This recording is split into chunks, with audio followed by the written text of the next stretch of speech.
Olá, saudações, boa noite! Que a graça, a paz, o amor e a misericórdia de Deus esteja sobre a tua vida nesta noite, neste momento, a você que me acompanha, a você que está aí neste momento agora. Que bom! É? Deus aí, a você, meu querido, a você, minha querida, a você, meu amado, a você que atendeu meu convite, a você aí que está sempre acompanhando nas nossas lives, né? E aí, quem está com a nossa enfermeira? Oi! Olá, boa noite. Tudo bem? Então vamos lá. Eu quero primeiramente agradecer a todos que estão agora nesse momento nos acompanhando. Cerca de várias pessoas. Eu mandei aqui o link aí para mais de, acho que aproximadamente, não vai estrear não, viu? Mas eu mandei aproximadamente uns 2.000 convites hoje, aqui que eu tenho uma Eita. lista aqui no meu WhatsApp, Business, né? E aí a gente vai tratando diversas pessoas e aí a gente vai comunicando, passando para essas pessoas aqui o que a gente tem para poder oferecer de conhecimento, agregando valores a essas pessoas. Né? Então, com o intuito de agregar valores e somar esforços, deixa eu ver aqui, faltou aqui acender a luz, para que a gente possa ter muito mais espaço e aí possa melhorar. Agora, e a luz se fez. Aqui tá legal, né? Aí tá Aqui tá tranquilo, minha bom? querida. Pode ficar tranquilo. Então, vamos lá. Para você que está chegando, eu estou aqui só conversando um pouquinho para o pessoal chegar, né? Saudações a todos os seguidores, visitantes, aos que estão chegando pela primeira vez, aos que já estão aqui, né? Claudinha, estou sem celular, mas estou ligadinha, viu? Beleza? Ah, Izinha mandou um recado aí para você. Não sei como ela mandou o recado, mas ela disse que estava sem celular, mas mandou o recado. Ela deu o jeito dela, ai, né? que bom. Então, que legal. Vamos lá, a gente está aqui então com a nossa querida e amada aí, Isa, né? Daqui a pouco ela vai se apresentar, vai falar um pouquinho dela.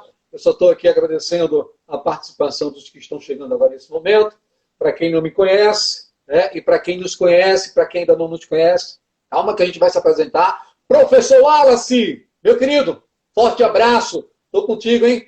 Muito obrigado aí, Wallace, por chegar junto aí, por participar conosco, por acompanhar a nossa apresentação aqui, a nossa live de hoje. E aí, qualquer coisa, Wallace, fala aí, se tiver som bom, tiver tudo tranquilo, dá o toque aí que o Wallace sempre está nos orientando também e mandando sempre aquele arô, tá certo? Então vamos lá. Nosso tema de hoje, a visão do enfermeiro no atendimento pré-hospitalar às vítimas de acidente de trânsito.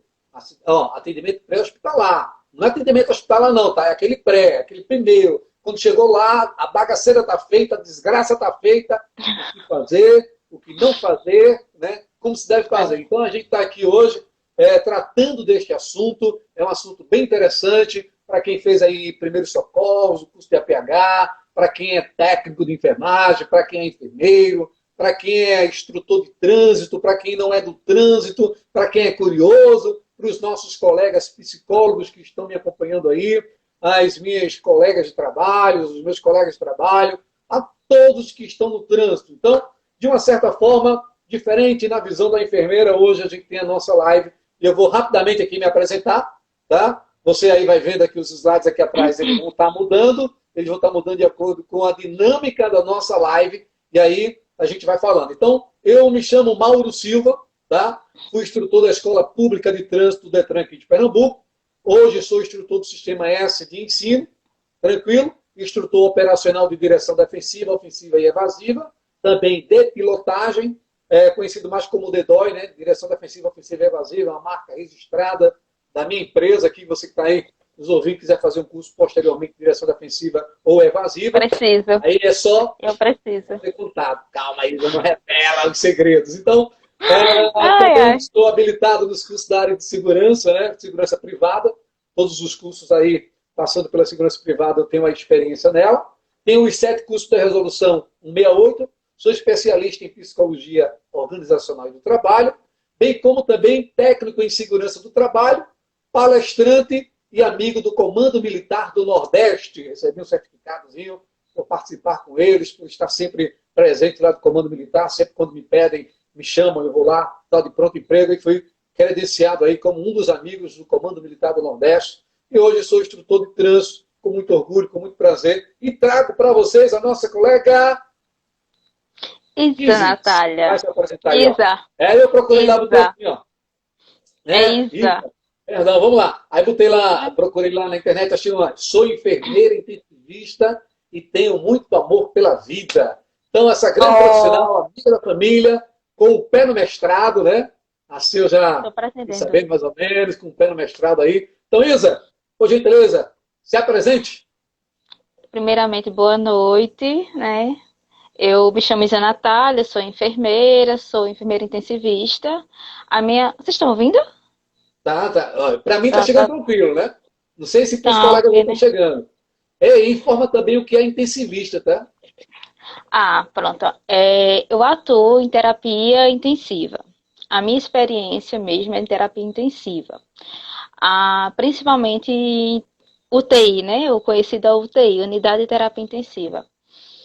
Principalmente em UTI neurológica. Porém, tenho experiência em UTIs gerais, tá? Não tenho um currículo tão vasto como o seu, mas eu vou chegando lá, né? Aos poucos eu vou Né, com o pé chegando no lá. mestrado. Tenho um pós-graduação em enfermagem do trabalho, nada a ver com minha atuação, mas também não atuo, só por a questão de conhecimento mesmo e gestão hospitalar. Tenho um curso de APH, né, PHTLS, porém eu não atuo diretamente no atendimento pré-hospitalar. Recebo os pacientes, né, minha atuação é mesmo na atuação hospitalar. Mas eu tenho como é que eu posso dizer? Eu tenho autoridade, autonomia, na verdade, né? De chegar e falar com relação à eficiência do APH, como deve se proceder. Até porque, se não fosse esses socorristas, os pacientes que eu recebo não teriam um prognóstico tão bom como eles têm, né? Não sei se vocês estão me Vamos ouvindo. lá. Quando É você porque aqui tá fala os tão. socorristas, você fala a nível profissional, né? Sim, sim, Pronto. sim, sim. Tô A falando gente nível. precisa Perdoe, distinguir perdoe. os socorristas a nível profissional e o É, socorrista a nível amador, aquele que ainda não tem o conhecimento justamente. adequado, né? Que muitas É, vezes faz alguns procedimentos errados, que a gente vai falar daqui a pouquinho. Tranquilo? Primeiramente, a justamente. gente Que quer saber existe quem é uma. Vossa Senhoria e a sua trajetória até o presente momento, a sua Pronto. história, né? Sua trajetória de É, vida é a sua maior vitrine. eu me formei em 2012, né, na Faculdade Pernambucana de Saúde, no Recife. De imediato, passei em média um ano dando aula, na verdade, porque eu tive um atraso no meu Corém, mas mesmo assim eu fiquei dando aula. E de imediato eu fui trabalhar em UTI, terapia intensiva. Terapia intensiva com um perfil geral. Lá eu recebia tanto pacientes cirúrgicos como pacientes é, clínicos e de pacientes com traumatismo, né? Principalmente traumatismo crânioencefálico. Logo em seguida, tive a oportunidade de trabalhar como extra no HR, onde eu aprendi muito, tanto na emergência de trauma, como nas UTIs de lá, principalmente na USAM, tirei uns extras. Gente, olha, eu vou dizer logo, eu tô espirrando, tô tossindo, mas não é Covid, tá? Eu tenho um processo alérgico e eu tô com uma certa alergia, eu vou ficar me coçando, viu? Eu tô comunicando logo pra vocês não acharem, ela tá com Covid. Não é isso não. Tô tendo uns cuidados. Então, logo em seguida, passei em média mais ou menos um ano atuando assim, tanto nessa UTI geral como nas emergências. Não, não sei se vocês têm conhecimento, mas antes, há uns mais ou menos 5 anos, o Estado ele abria muito extra nos hospitais. Eu como eu sempre fui muito curiosa, queria conhecer os perfis dos hospitais, eu sempre pegava os extras e ia atuando nos outros setores. Mas meu amor mesmo é terapia intensiva. Aí logo em seguida eu comecei a trabalhar no hospital, no Recife, que é referência em neurologia e neurocirurgia, que é o Hospital Pelópio da Silveira. Em seguida saí, né, e vim para o interior, para minha cidade. Eu moro em Araripina, ultimamente estou atuando na terapia intensiva daqui, que faz em média mais ou menos um mês que foi aberta justamente para receber esses pacientes COVID. E eu estou ali prestando minha melhor assistência. Legal. Resumidamente é isso. Enquanto isso, eu fiz algumas pós-graduações, não tinha tanta pretensão de fazer mestrado, mas hoje em dia eu vi que o meu, assim, minha outra paixão é a docência, né? Gostei de dar aula. Aqui aí os meus alunos estão presentes na live, alguns dos meus alunos. Beijinhos para vocês. Estou É vendo aqui, isso. estão mandando abraços aqui, os alunos aí entrando, vocês estão muito É, aqui, mas estão aí, inclusive, né? eu digo, pois é, minha gente, vão lá me ajudar, me dar um apoio. Porque a Isso. primeira live, né, que eu tô participando, até eu acho que vocês já perceberam que eu tô um pouco tensa, né? Eu vou ser bem Não, normal, sincera. normal. Eu tô tendo tido o Não tenho prazer experiência. aqui de iniciar, né, algumas pessoas com live e trazer essas pessoas para fazerem a sua primeira live. Eu lembro que teve uma psicóloga muito legal, que é Oeri Stade. Um abraço especial para você, Oeri Stade, que foi também a primeira live dela, bem como outras também, sendo as primeiras lives. Então, pessoas assim interessantes do mercado, que não tem nome, que não precisa aparecer, mas que são estrelas, que têm o seu próprio brilho. É dessas que eu estou atrás para compartilharmos, para juntos somarmos o nosso brilho e brilharmos para a humanidade, né? De forma singela, devagar e sempre, mas fazendo um trabalho com qualidade, dentro da verdade, porque nada podemos contra a verdade, senão pela verdade, e vivermos isso é o mais importante, né? Sermos transparentes, respeitando os outros e agindo sempre com coerência e transparência. Esse é meu objetivo, esse é o meu foco de cada live, trazer isso aí. Então vamos lá. É O verdade. que é primeiros socorros na visão da enfermeira?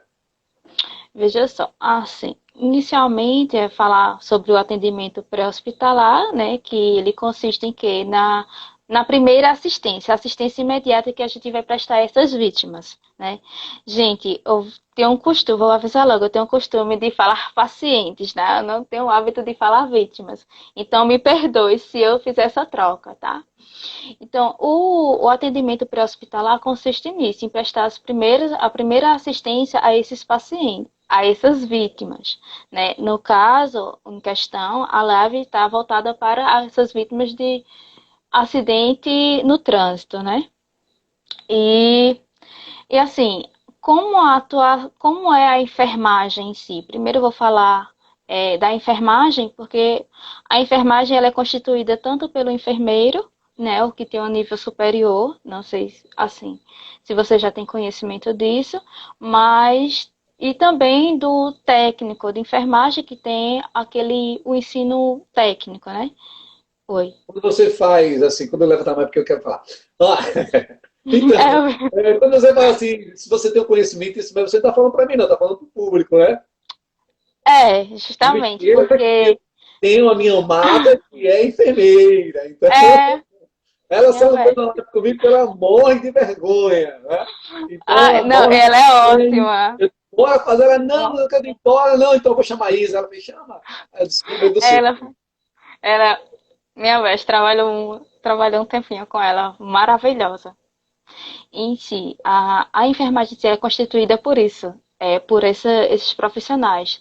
Tanto o enfermeiro, que tem o ensino superior, como o técnico de enfermagem, que tem o ensino técnico, né? Só o ensino médio, e também tem um auxiliar, que hoje em dia não se está mais formando eles, os auxiliares de enfermagem. Existe, mas o objetivo é extinguir, né, com o passar do tempo. Então, cada um vai ter uma atuação distinta no atendimento pré-hospitalar. Se caso vocês não saibam, vou passar para vocês agora, né? Esse é meu jeitinho de falar, perdoe, digo logo. No atendimento pré-hospitalar, a gente visa muito a questão do SAMU, né? Que é o Serviço de Atendimento de Urgência Móvel. E o SAMU em si, ele tem as unidades móveis. Nessas unidades móveis eu tenho a unidade de saúde básica, que consiste numa equipe que é formada pelo condutor e pelo técnico de enfermagem, que essa unidade, junto com essa equipe, ele vai ser responsável, né, vai ser encaminhado para assistir determinados pacientes, determinados perfis, aqueles pacientes com menores complexidades, no caso, pacientes clínicos, agudos. E nós temos também as unidades avançadas, unidade de saúde avançada, que ela consiste no quê? Numa equipe em que possa ter o técnico, o condutor, o enfermeiro ou então o médico, que é justamente essa unidade que vai atuar diretamente nesses acidentes de trânsito. Porque a gente sabe que nesses acidentes, como você mesmo disse, é bagaceira, muitas vezes é bagaceira.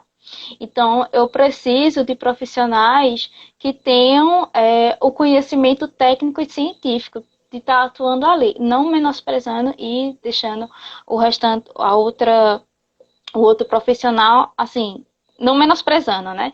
Mas nessas situações requer profissionais que tenham esse conhecimento técnico e científico maior, tipo o médico, se precisar fazer uma necessidade de uma via aérea avançada, que é uma intubação, então o técnico de enfermagem não vai poder fazer. Então, quando se solicita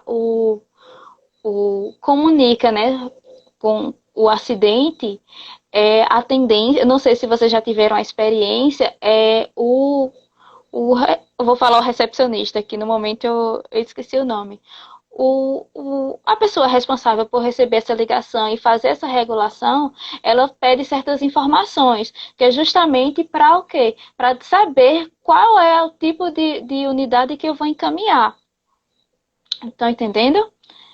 Ok? Vocês estão me ouvindo? É porque o áudio aqui, Não, não, para mim, é como tranquilo. se... Se tiver alguma coisa de errado, eu vou sinalizar aqui, vou dizer, olha isso, aquilo, Pronto, outro. Então, se eu tiver quietinho aqui, pronto. ó, na minha, pode ir falando, vai jogando conhecimento aí, que o público quer isso, quer conhecimento.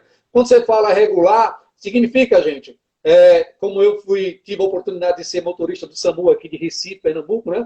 Tive a oportunidade de ser Sabe um melhor do que eu. SAMU, e tive a oportunidade também de ser instrutor da maioria dos motoristas hoje que lá estão, por uma empresa, ministrei a aula para eles de condutor de veículo de emergência. Então tem essa situação da regulagem, ou seja, existe vítimas presas às ferragens, bombeiro, porque tem o equipamento É, necessário para desencarcerar as pessoas que estão presas às ferragens. E existe o SAMU, que é para o sentido geral, quando não tem vítimas presas às ferragens, porque eles não detêm do equipamento necessário para rasgar a fuselagem do carro e aí poder adentrar e chegar junto da vítima. Né? Quando a gente fala do habitáculo do justamente. veículo, né? Isso eu vou te convidar para a gente ministrar um curso de APH. Viu? Aí dentro do habitáculo É, do veículo a gente precisa ter acesso à vítima para poder então fazer um diagnóstico, a melhor forma de tirar ela de lá, extrair ela de sim, dentro do veículo. Né? Então só para ajudar aqui na orientação que justamente. você está falando aí. Tranquilo então? Ah, Mas pode prosseguir. obrigada. Está indo bem, está E, tranquilo. e assim, por que eu estou relatando essa diferença? Porque, como eu disse, cada um vai ter sua função. A função do técnico em si, não sempre, né? Mas a principal função é o quê? Ela prestar essa assistência imediata, a assistência com a vítima em si. E a assistência do enfermeiro não é só diretamente ao cuidado com o indivíduo, a vítima, mas ele também vai ter uma função de gerenciar aquele serviço.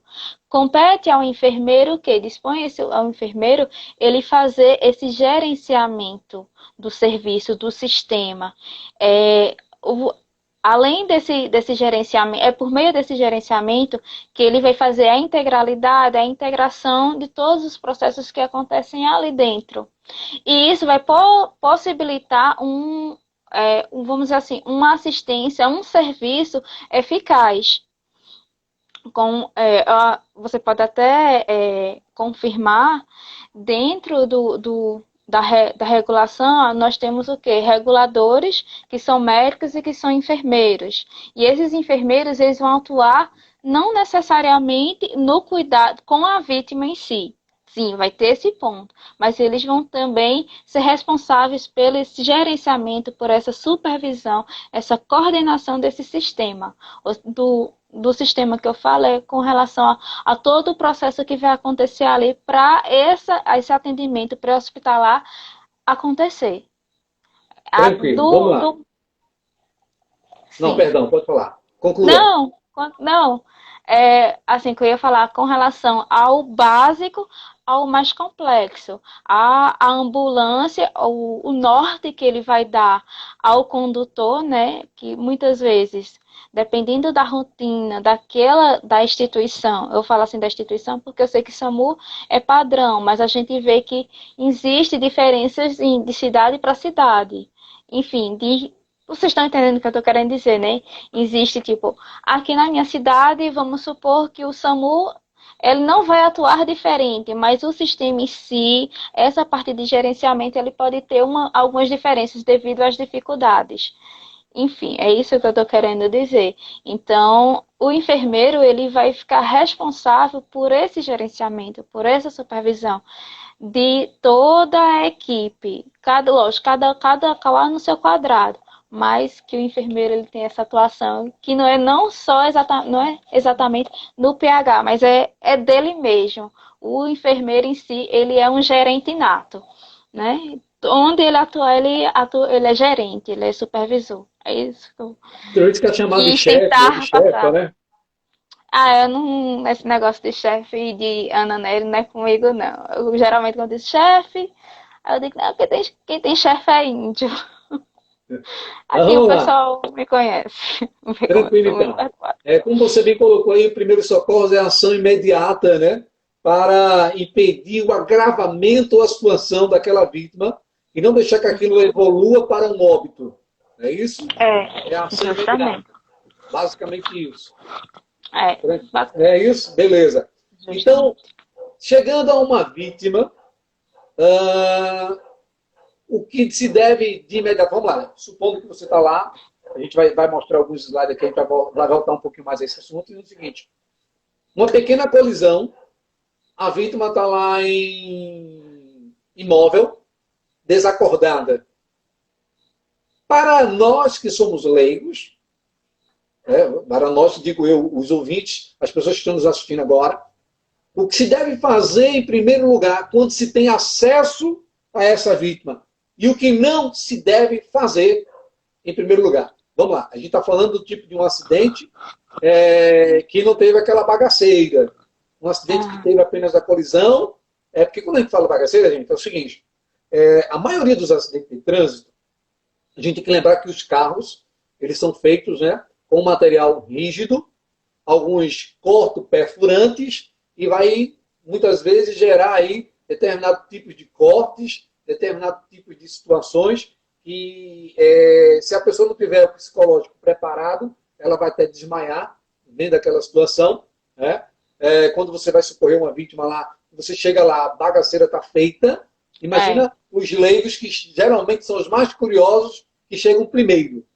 Então, esses mais curiosos que chegam primeiro, o que não se deve fazer e o que se deve fazer. Ou o que se pode fazer. Inicialmente, né, sempre manter a calma. Eu tenho que ter esse autocontrole. E em seguida, sinalizar, já para evitar outros problemas, outros acidentes, né? Você melhor do que eu sabe o que eu estou falando com relação a, olha, não as plaquinhas, eu não sei o nome daquelas sinalizações. Tem que as leis de trânsito exigem, né? Aquelas plaquinhas justamente para sinalizar no momento desse. Ou, enfim, acidente, ou se tiver algum problema com o carro. Sempre sinalizar justamente para evitar outros acidentes. Em seguida, verificar a cena, né? Não que assim fazer um norte para quando você entrar em contato, que é o principal, entrar em contato com ajuda, você saber o que falar para não passar informações erradas, né? E no caso, por essas informações, a própria regulação encaminhar um socorro que não seria eficaz naquele momento. Esse seria o básico, né? Em seguida, ter como é que eu posso dizer? Tentar manter a O controle cena, da né? O situação. local, o controle das pessoas, porque, gente, eu não sei se vocês veem, mas é cada vídeo que se parece das pessoas, dos curiosos em cima, atrapalhando ao próprio serviço, porque não tem uma pessoa que mantenha esse Distanciamento. distanciamento, e isso é extremamente importante. E é essencial, depois de tudo isso, pedir socorro, entrar em contato ou com o corpo de bombeiros, né? Aqui no caso da minha cidade, a gente não tem SAMU. A gente não tem SAMU, então quem faz esse até assim, onde eu esteja ciente, é o corpo de bombeiros, entrar em contato com eles. Que eu não sei o número exatamente, mas eu tenho na minha agenda 193. do telefone, Bombeiro. Vamos lá. né? Eu Levanta a confronto. memória. 193 é o Bombeiro, bombeiro, 193. SAMU, 192. 192. E Polícia polícia militar, Rodoviária, ah, 191. E 191. E da 199 é? 199 199? é Nunca sei, eu sou 199. péssimo até até. Defesa Civil, tá certo? Então, Ah, Defesa Civil é gente, eu 199, não que sei. serve para assoterramento, desmoronamento, Uhum. que tem o equipamento necessário para ajudar o pessoal, é 199, Defesa Civil. 191, Esse não tem na minha agenda. Eu vou é, colocar. 190, Polícia Militar, 191, Rodoviária, 192, SAMU, 193, Bombeiro. Tranquilo, então? Eu vou Prossiga colocar o agora. 9. Enfim. Então, eu como leigo vou tomar essas medidas cabíveis, né? Eu vou manter a calma, vou garantir a segurança não só da vítima, mas também com relação aos leigos, né? Porque existem situações e situações, essa você falou uma situação que é teoricamente tranquila, pedir socorro, que é essencial, controlar a situação, principalmente os leigos assim, os curiosos, que eu não sei qual é a realidade de vocês aí, mas aqui é absurda, né? E verificar a situação da vítima. Quando eu falo em verificar a situação da vítima, não necessariamente se eu não tenho respaldo, se eu não tenho conhecimento, eu não vou chegar e vou manipular a vítima, porque isso não pode acontecer. Isso não pode acontecer, porque às vezes a gente tem toda a boa vontade do mundo de querer ajudar aquele indivíduo, mas um passo que eu faço que esteja errado, isso pode levar o paciente ao óbito, ou então a uma sequela, uma sequela incapacitante. Que um exemplo aqui, né, assim, que é muito comum, é as pessoas quererem tirar o capacete do piloto, Ciclista. né? Eu acredito que isso não seja só uma visão minha, seja de outras pessoas também, assim, principalmente quem está atuando diretamente com a PH. Eu recebo pacientes que têm ali um agravamento da lesão cervical porque uma pessoa quis ajudar e na verdade só piorou a situação. Isso não pode acontecer. Só quem pode fazer é realmente quem tem segurança daquilo, de como fazer. Esse é o ponto-chave que eu digo, gente, o Leo, ele não pode manipular a vítima. No máximo que ele pode fazer é averiguar como aquela vítima está e tentar acalmá-la, né? E sempre ter o cuidado de como chegar na vítima, porque eu vou ter que chegar na vítima de uma forma que ela não se mova, né? Principalmente se tiver suspeita de lesão cervical. É isso que eu tenho a dizer. Não, aí Não quando chega manipule a lá, vítima. vamos lá. A gente tem aqui um veículo, né, dois veículos em colidiram. Dependendo da velocidade desse carro, a vítima ela pode ser projetada à frente cerca de 50 vezes o valor do seu peso. Né? Então, Justamente. imagina aí uma pessoa com 60 quilos arremessado à frente 50 vezes o valor do seu peso, 60 quilos. Então, vai com mais Justamente. de 1,5 toneladas aí. Tá? Então, essa tonelada e meia vai poder gerar, então, um traumatismo craniano. Provavelmente ela vai bater na cabeça do motorista, ou o motorista vai bater com sua cabeça no para-brisa do carro, e aí numa situação dessa, né, como se deve fazer, como se deve ser o procedimento, Isa? Inicialmente, com relação, que eu acho extremamente importante, extremamente bonito, e acho particularmente a melhor parte do atendimento pré-hospitalar, acredito que a minha paixão por atendimento pré-hospitalar é justamente isso, a cinemática do Do acidente, trauma. do É. trauma. Aí a gente sabe que, no caso da colisão, eu vou ter três aspectos e eu tenho que ter esse conhecimento. Eu, como o profissional, né? Como profissional, eu tenho que ter esse conhecimento. Se o leigo tiver, melhor ainda, mas isso não significa que ele vai ter respaldos de manipular a vítima, né? Cuide sempre ressaltando isso. Então a gente tem que ter essa visão. Eu costumo dizer que eu fecho o olho e começo a imaginar como aconteceu, para analisar os três pontos. Quando se fala em colisão, eu tenho que botar na minha cabeça que existe três pontos. Eu vou ter a colisão do corpo, ou seja, minhas estruturas internas, vai colidir com a minha própria estrutura. Um exemplo É. básico que você falou no traumatismo craniano, é o quê? O traumatismo crânioencefálico fechado, que é chamado de concussão, que é justamente o movimento de acelerar e desacelerar. Gente, eu gesticulo mesmo, viu? Acelerar e desacelerar. Nesse momento que eu tenho a colisão, que eu faço esse movimento, sou lançada, não é exatamente lançada, mas eu vou de forma violenta. Diga. De Eu tenho forma mania, gente. projetado à frente, o cinto trava, e aí o corpo agora É, ele recua. Nós chamamos isso na área de trânsito de efeito chicote. Né? pronto, a gente também. Efeito chicote, colisão, aceleração e desaceleração, a mesma coisa. Porque eu mesmo falo só aceleração e desaceleração, que é muito comum também em crianças, aquele síndrome do bebê sacudido, é o mesmo processo. Aí nesse efeito chicote, o que se procede? Meu corpo ele é projetado verticalmente de forma violenta, com uma certa velocidade, como você mesmo disse.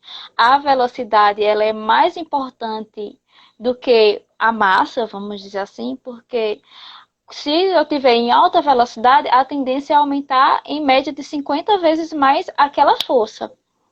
Então, a partir do momento que eu vou e volto, o meu cérebro, o meu não, né? A vítima, o cérebro, a tendência dele é ir e ele vai colidir com o quê? Ele vai colidir com a calota craniana, com a caixa craniana. E isso eu posso causar o quê? Um TCE, um traumatismo crânioencefálico fechado. Não necessariamente eu vou ter um trauma aberto, que o pessoal tem essa visão de traumatismo crânioencefálico ser, rompeu, quebrou osso, quebrou isso. Não. Existem vários tipos, né? E isso é um tipo de colisão. Isso é um tipo de. O meu nariz já começando a passar. Isso é um tipo de colisão. Eu também tenho dentro do carro, no caso do que você falou, eu tenho outro tipo de colisão que é o quê? A colisão da vítima com o próprio carro, tá?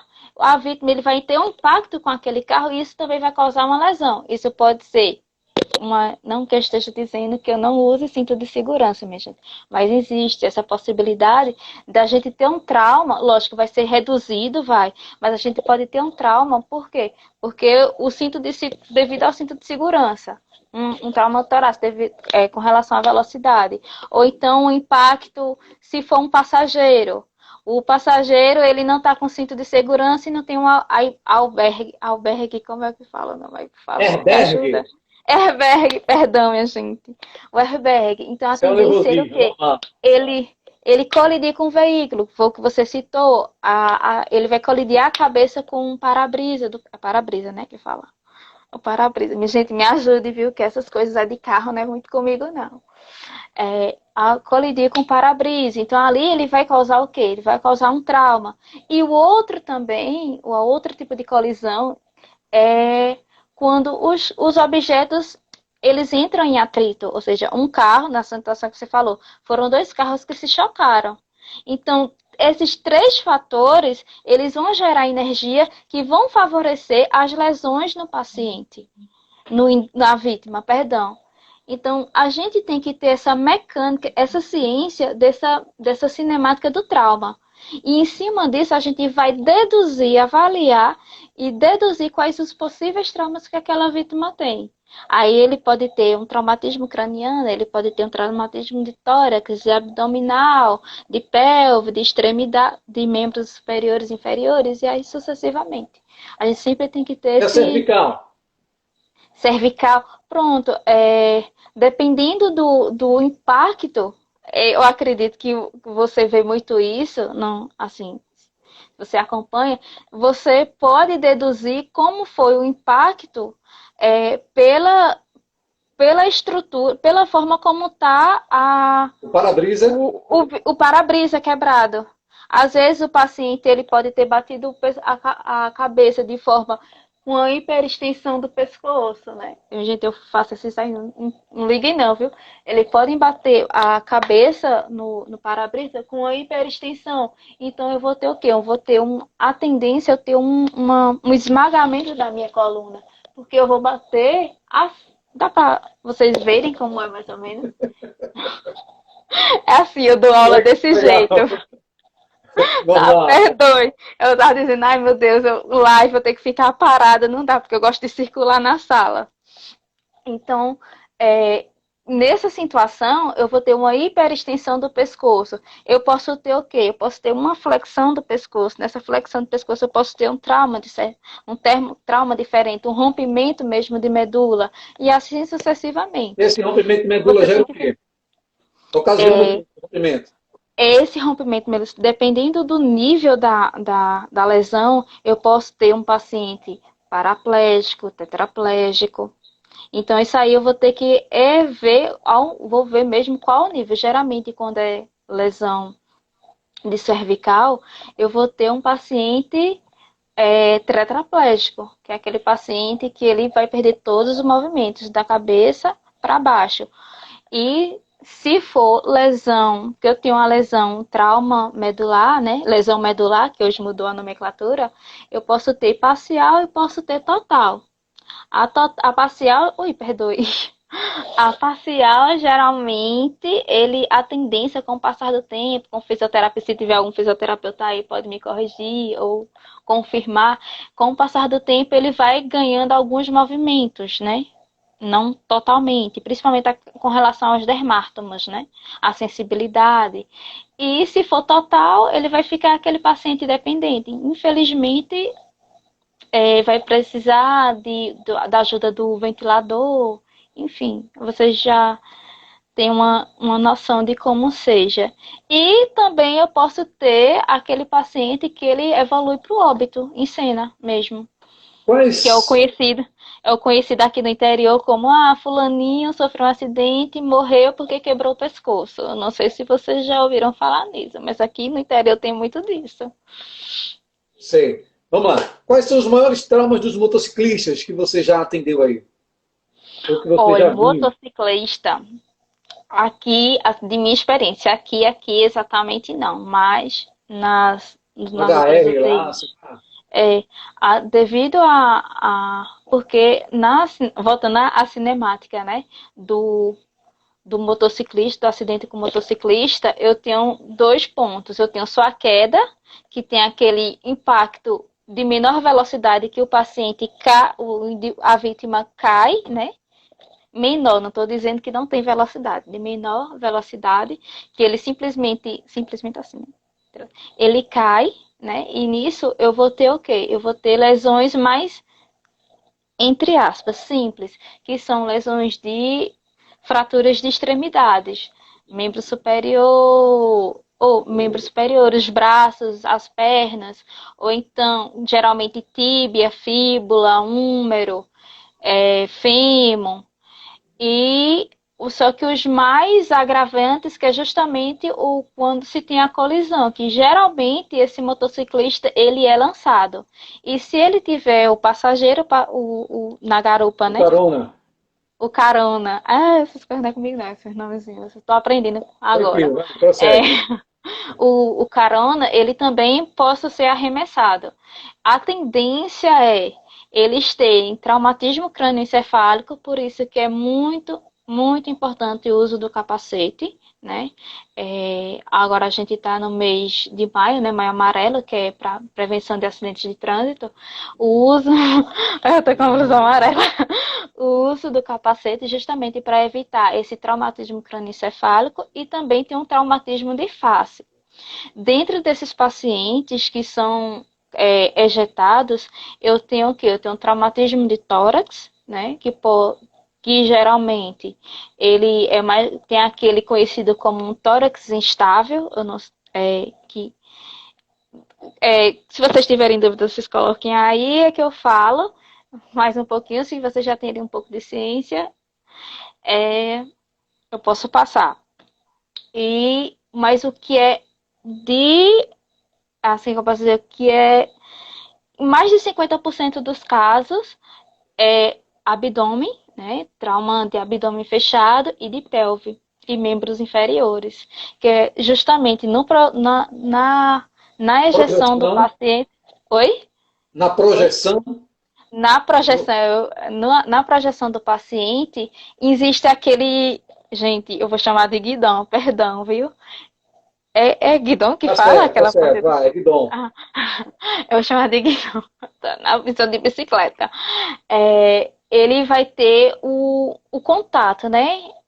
A tendência é ele ser ejetado e essa parte do abdômen, da pelve e dos membros inferiores terem uma colisão, terem um contato com aquela estrutura. E a tendência ali é ter uma fratura de pelve e extremidades inferiores, principalmente a nível de fêmur. Antes mesmo dele Mas chegar no existe, chão, né? porque tem a questão da queda também. E a queda em si, ele vai favorecer a traumatismos secundários. Que esses traumatismos secundários, eles podem resultar em quê? Eles podem resultar, dependendo de como o paciente caiu, eu posso até contar uma situação, ele pode ter até um trauma de lesão cervical, pode ter um trauma de tórax, escoriações, que é bem comum quando se tem um acidente mais leve, ter uma escoriações, que é aquele arranhões que falam, né? É Ou bem queimadura arranhões. de asfalto, né? Queimadura. Pronto, nem a questão da queimadura só no asfalto, mas também o contato com o próprio cano que o pessoal fala, né? Aquela parte metálica que se tem, que é extremamente quente. A gente vê muito isso. Muito, muito, muito mesmo. Está. Sei. Tranquilo, vamos lá. Quer mais acrescentar mais alguma coisa com relação ao motociclista? É, com relação ao motociclista, né? Isso. Assim, que eu acho que é bem comum, não é bem comum, a questão do próprio prognóstico mesmo do acidente com moto, né? Porque a gente sabe que o paciente não, a vítima que sofre um acidente por moto, né? O veículo tá lá circulando com uma moto, a tendência é ele tem uma vulnerabilidade bem maior. Então, o prognóstico para a evolução de óbitos, devido à gravidade dos traumas, é extremamente elevada. Então, minha gente, por Tem uma favor, pergunta aqui, uma seja pergunta aqui, gente, prudente. aqui.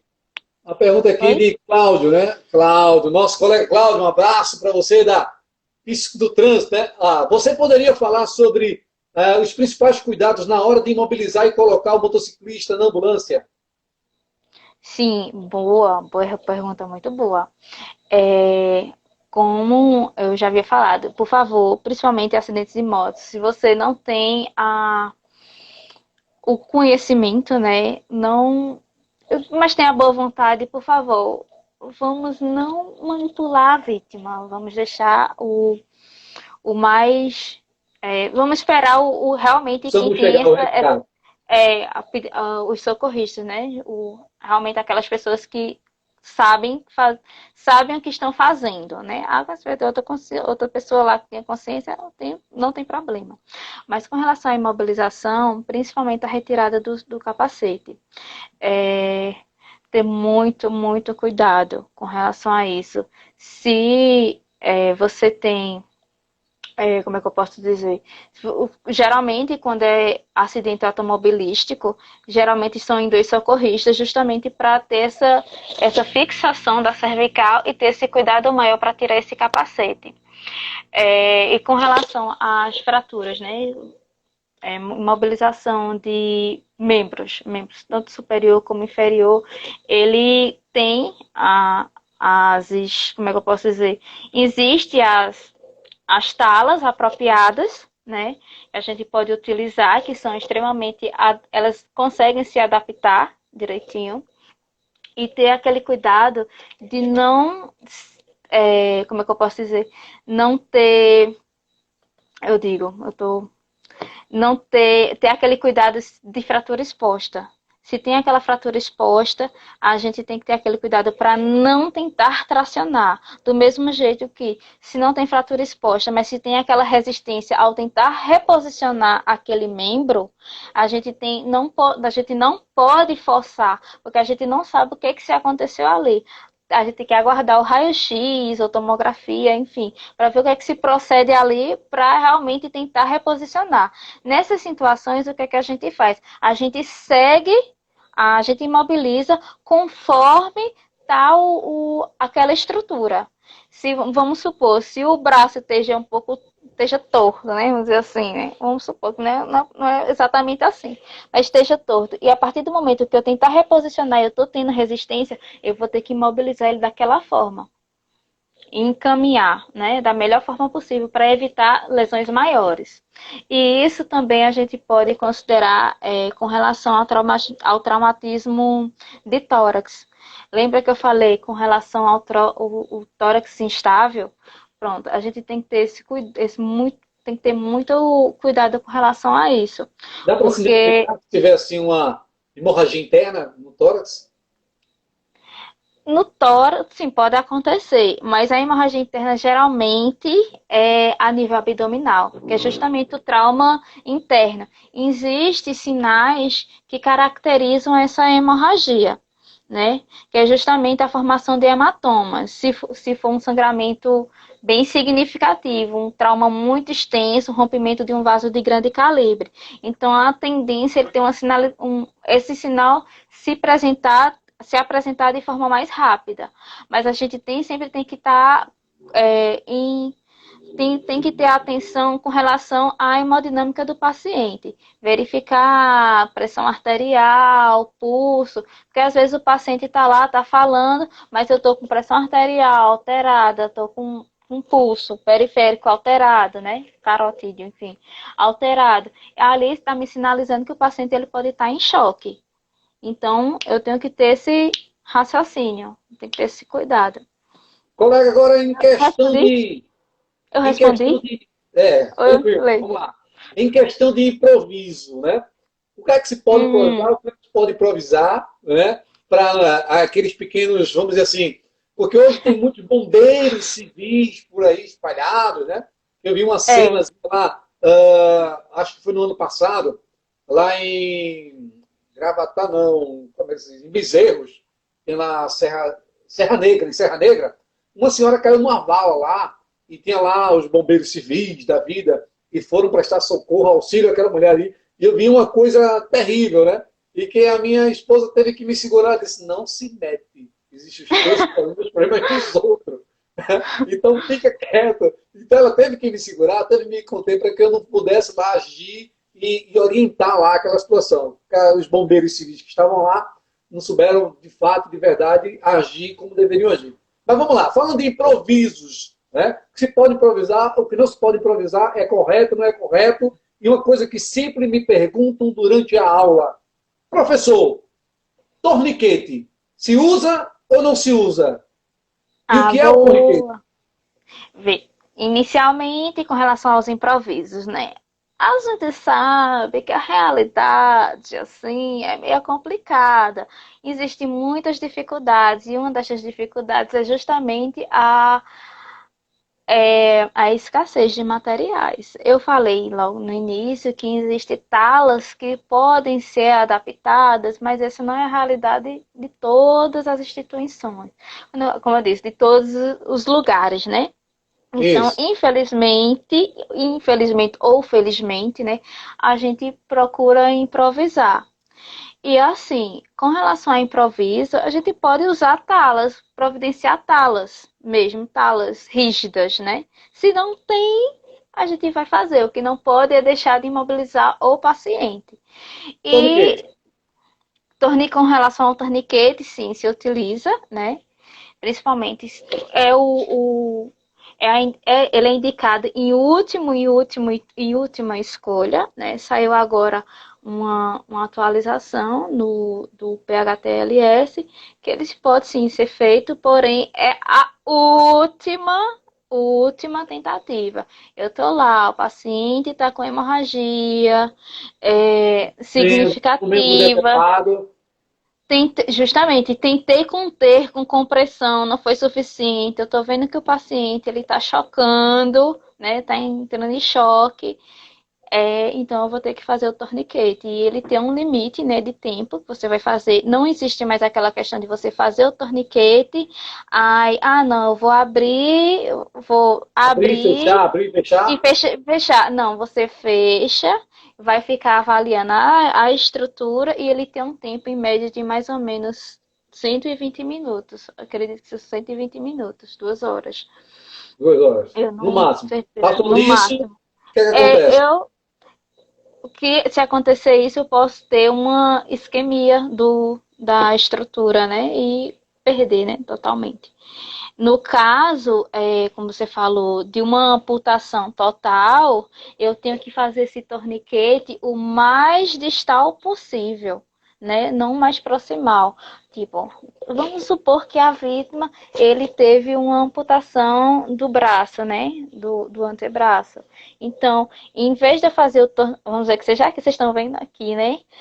Ao invés de eu fazer o torniquete aqui, eu vou fazer o mais distal possível, justamente para evitar a isquemia dessas estruturas, dessa outra estrutura. Então, sempre o mais distal possível. E o que consiste esse torniquete? O torniquete, minha gente, nada mais é que uma ferramenta que a gente que a gente pode improvisar com algumas estruturas. Eu não sei se vocês já viram em filmes, eu vou fazer usar os filmes porque às vezes filmes e novelas são cultura, né? A gente aprende também. Não esteja dizendo que esteja certo, mas tem certas coisas que a gente pode trazer, né? Com muito cuidado. É ok. Pegar uma fita, Um uma cadastro de estrutura de sapato, um tecido, um cinto. cadastro e assim, o recomendado, Mauro, é que seja o mais, não que seja fino. Tipo um cadastro de sapato, você vê que ele tem uma estrutura mais fina, né? Assim, ele é mais fininho, assim, a espessura dele, né? Se vocês estão Isso. entendendo. É recomendado que seja algo que seja mais espesso, tá? Porque ele pode também causar essa lesão. Então, não é que Entendi. eu vou pegar uns 8 dedos e vou fazer um torniquete. Não, a gente pega mais ou menos 2, 3 dedos e fazer esse torniquete. E Tranquilo. prender mesmo, para estancar esse sangramento. Colega, me responda por Respondi gentileza. Nosso tempo está corrido aqui. Estou controlando o tempo aqui para a gente não perder a hora. e eu falo bem, Responda por se quiser eu gentileza. acelero. Se Com você quiser eu relação aos acelero. cursos de APH, o que é que você acha? Eles são bons, ruins, mais ou menos, estão regular? Qual é a sua opinião sobre os cursos que nós temos por aí de primeiros socorros e de APH no sentido geral? Ó, uma coisa que você falou foi com relação aos bombeiros civis. Eu, assim, não lá, né? Mas eu acredito que sempre o ideal é que você sempre veja as recomendações, porque hoje as instituições estão de uma forma tão banalizada que eles entregam assim aquele conteúdo de qualquer forma. Então é sempre bom você sempre como é que se sempre está atento e ver as recomendações. Não é porque abriu eu vou fazer. Não. Eu recomendo, quando eu fiz pela UPE. Eu gosto muito, muito, muito do da UPE.